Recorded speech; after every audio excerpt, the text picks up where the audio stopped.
नमस्कार ईपीएस के पेंशन धारकों, आप सभी का स्वागत है एक बार फिर से हमारे इस यूट्यूब चैनल पर। दोस्तों, इस वक्त की पेंशन धारकों के लिए बहुत ही महत्वपूर्ण और इम्पोर्टेंट 3 बड़ी अपडेट निकल कर सामने आ चुकी हैं, जिसके बारे में दोस्तों आज की इस वीडियो के अंदर बात की जाएगी।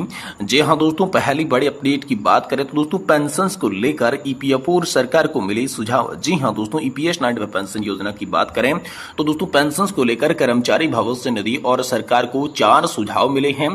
पेंशन योग्य वेतन सीमा में संशोधन से ही बढ़ेगा पेंशन धारकों की पेंशन का पैसा। तो आखिरकार दोस्तों पेंशन धारकों की पेंशन का पैसा कैसे मिलेगा और दोस्तों कर्मचारी भविष्य निधि और साथ ही साथ सरकार को क्या सुझाव दिए गए हैं, इसके बारे में भी दोस्तों आज की इस वीडियो के अंदर बात करेंगे। साथ ही साथ दोस्तों बात करेंगे ईपीएस 95 हायर पेंशन योजना को लेकर बड़ी खबर आ रही है। वहीं दोस्तों दिल्ली हाई कोर्ट से हायर पेंशन की याचिका पर बड़ी खबर है। ईपीएफओ के खिलाफ पेंशनर्स ने खोला मोर्चा। जी हाँ दोस्तों, यहाँ पर जो है पेंशन भोगियों ने मोर्चा खोल रखा है और दिल्ली हाईकोर्ट की याचिका पर दोस्तों पेंशन पर बड़ी खबर निकल कर आ रही है। तो इसके बारे में भी दोस्तों आज की इस वीडियो के अंदर बात करेंगे। वहीं दोस्तों पेंशन को लेकर मोहन यादव सरकार का बड़ा फैसला। नेशनल पेंशन सिस्टम ने कर्मचारियों को रिटायरमेंट के बाद मिलेगी भारी भरकम पेंशन। तो आखिरकार अब छप्पर फाड़ पेंशन अब सभी को कैसे मिलेगी, इसको लेकर दोस्तों मोहन यादव का क्या बड़ा फैसला है, इसके बारे में भी आज की इस वीडियो के अंदर बात करेंगे। वहीं दोस्तों आप सभी ईपीएस 95 पेंशन भोगियों की हायर पेंशन को लेकर वेतन के अनुपात में पेंशन का भुगतान कैसे होगा, इसको लेकर दोस्तों आप सभी के लिए लोकसभा के अंदर बड़ी खबर आई। वहीं दोस्तों श्रम और रोजगार मंत्रालय के अंदर श्रम और रोजगार मंत्री शोभा करंदलाजे के साथ बड़ी बैठक समाप्त हो चुकी है, जिससे पेंशन धारकों को लेकर बड़ी खबर हाल फिलहाल में सामने आ चुकी है, जिसमें दोस्तों ईपीएस 95 पेंशन को प्रोराटा पेंशन को लेकर दोस्तों नया नोटिफिकेशन आया है। तो दोस्तों इसके बारे में भी आज की इस वीडियो के अंदर बात करेंगे। तो दोस्तों पेंशन धारकों से जुड़ी तमाम बड़ी खबरों की चर्चा इस वीडियो के अंदर करने वाली हैं, इसलिए आप सभी पेंशन धारकों से निवेदन है कि दोस्तों आज की इस वीडियो को आप लास्ट तक देखें। साथ ही साथ दोस्तों हमारे चैनल पर अगर नहीं हैं तो चैनल को भी सब्सक्राइब कर दें। तो चलिए दोस्तों बिना किसी देरी के आज की इस वीडियो के अंदर पेंशन धारकों से जुड़ी तमाम बड़ी खबरों का सिलसिला शुरू करते हैं, इसलिए आपसे निवेदन रहेगा कि वीडियो आप लास्ट तक देखिएगा। तो चलिए पहली बड़ी खबर की बात करते हैं, जो कि दोस्तों ईपीएस 95 पेंशन योजना को लेकर है। पेंशन को लेकर कर्मचारी भविष्य निधि संगठन और सरकार को 4 सुझाव मिले हैं।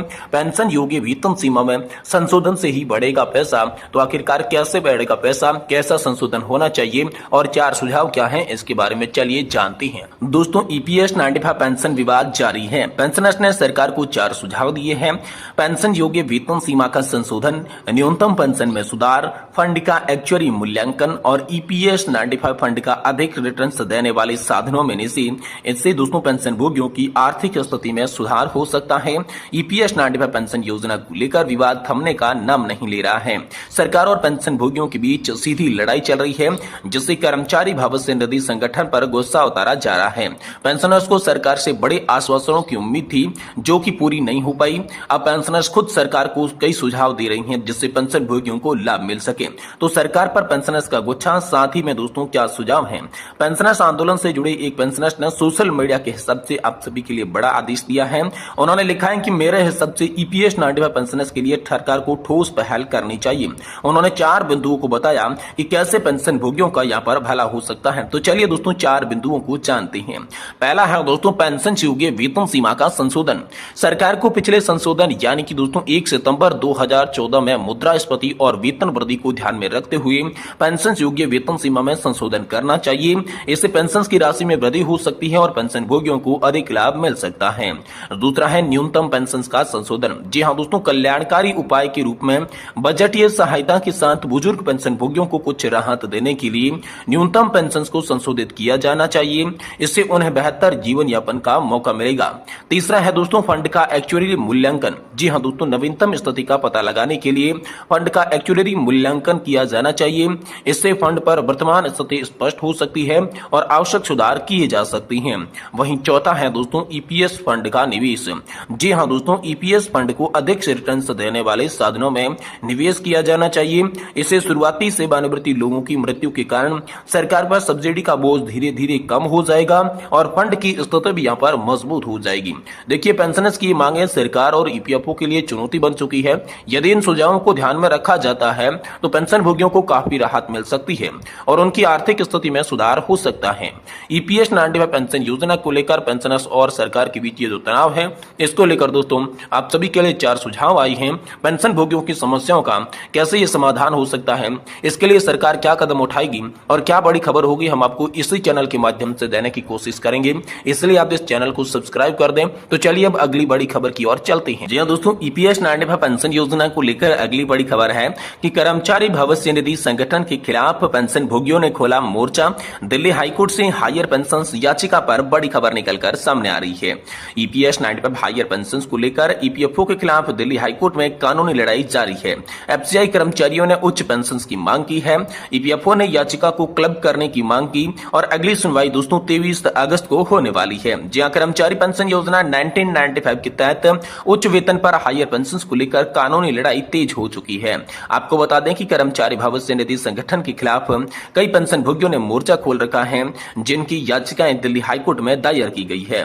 पेंशन भोगियों की तरफ से 2 याचिकाओं पर ईपीएफओ ने 2 मामलों को एक साथ सुनने के लिए आवेदन दिया है।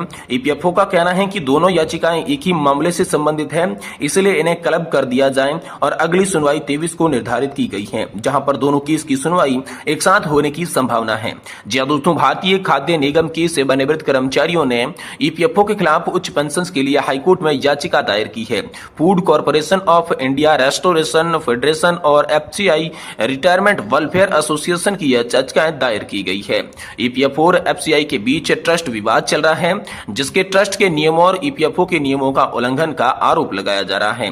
यहाँ पर जो है कर्मचारी पेंशन योजना को लेकर नियम 11(3) के बेसिक और डीए पर 8.33% सैलरी फंड में जमा किया जाता है। उनका कहना है कि 3 दिसंबर 2006 को ईपीएफओ को पत्र लिखा गया था, उच्च पेंशन के लिए निवेदन किया गया था, लेकिन ईपीएफओ ने यह निवेदन स्वीकार नहीं किया। ईपीएफओ का यह तर्क था कि 1 अप्रैल 2004 के बाद आवेदन लेना बंद कर दिया, जबकि एफसीआई ने 2006 में आवेदन किया था।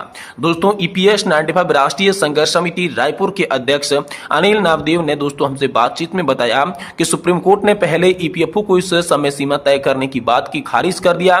सुप्रीम कोर्ट ने 2022 के आदेश में कहा था कि सभी कर्मचारी हायर पेंशन के हकदार हैं।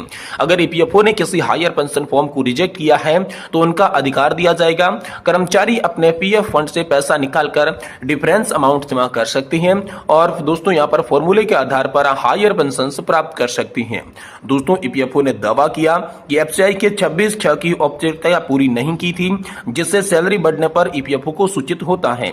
बढ़ी हुई सैलरी से 8.33% रकम पेंशन फंड में डाली जा रही है। एफसीआई का यह कहना है कि इसकी कोई आवश्यकता यहाँ पर नहीं थी। ये मामला उच्च न्यायालय में विचाराधीन है और सभी की नजरें 23 अगस्त की सुनवाई पर टिकी हुई है।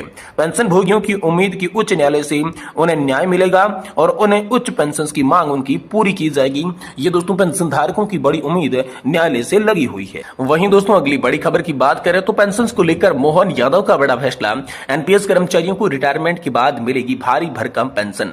नेशनल पेंशन सिस्टम लागू होने के बाद केंद्र सरकार अपने हिसाब से फंड मैनेजर चुकाने की विकल्प की सुविधा 2019 में ही दे चुकी है, लेकिन मध्य प्रदेश में इस लागू करने का फैसला लिया गया है। नए फैसले में अब कर्मचारी के हिसाब से फंड मैनेजर का सिलेक्शन कर पेंशन के अंशदान को इसमें निवेश कर सकेंगे। जी हां दोस्तों, नेशनल पेंशन सिस्टम लागू होने की रिटायरमेंट के बाद कम पेंशन मिलने की कर्मचारियों की शिकायत को देखते हुए मध्य प्रदेश की मोहन यादव सरकार ने एक नया रास्ता निकाला है। राज्य सरकार की इस पहल से राष्ट्रीय पेंशन प्रणाली के कर्मचारियों की बहुत भारी भरकम राशि मिलेगी।